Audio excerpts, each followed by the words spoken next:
We are starting our trig unit today.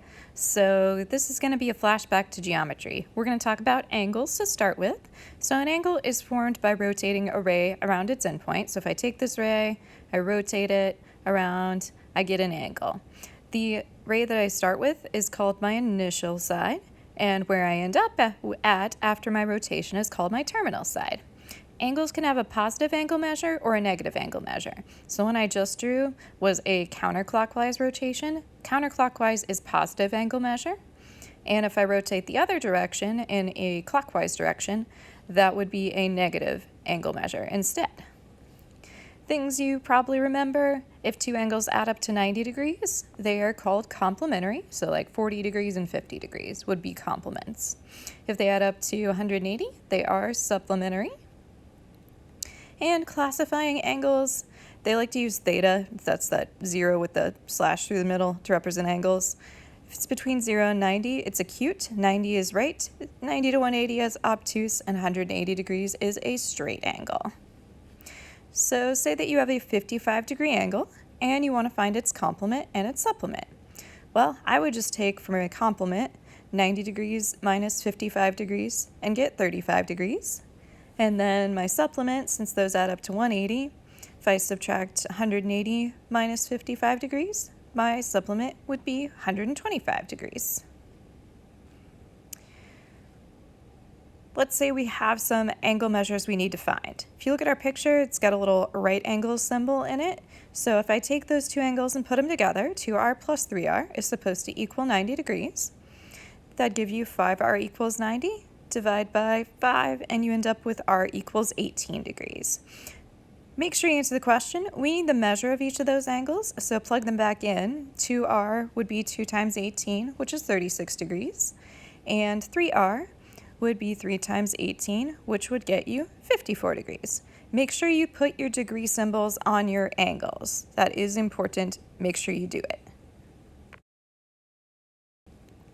So angles are typically drawn in standard position when you put them on a coordinate plane. So that means the vertex is at the origin at 0, 0. Your initial side goes along the positive x-axis, and then your terminal side just ends up wherever it is, depending on the amount of rotation you have.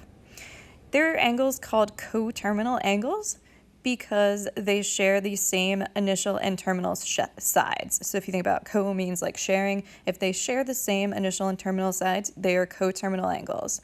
They may have different amounts of rotation. So say I draw a couple of angles here. If my first one in standard position, let's say it is like 40 degrees approximately. If I draw another angle that has that same initial and terminal sides, but instead I do a full rotation around and then past, that angle still has the same starting and ending locations for its initial and terminal sides, but I added another 360-degree rotation because I made a full circle and then went past that 40 degrees. So 440 degrees are coterminal angles. Let's find some coterminal angles with negative 150. I like to draw my angles, so this is negative, which means I'm going to rotate in the clockwise direction. Now, if I think about an angle that shares the same initial and coterminal side as this one, if I add 360 to it, add another rotation, I'll be at 210 degrees, and that would be a coterminal angle. If I add another 360, just add another full rotation around, that would give me 570 degrees. So those angles would be coterminal angles. Say I have the angle 1,106 degrees. I got to think about this.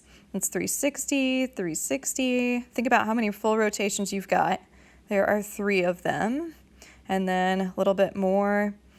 If you add up 360, 360, 360, or subtract it from 1106, you need another 26 degrees to end up in the correct location for your terminal side. So if you're thinking about those coterminal angles, you don't have to go bigger, you can go smaller, which is usually actually more helpful.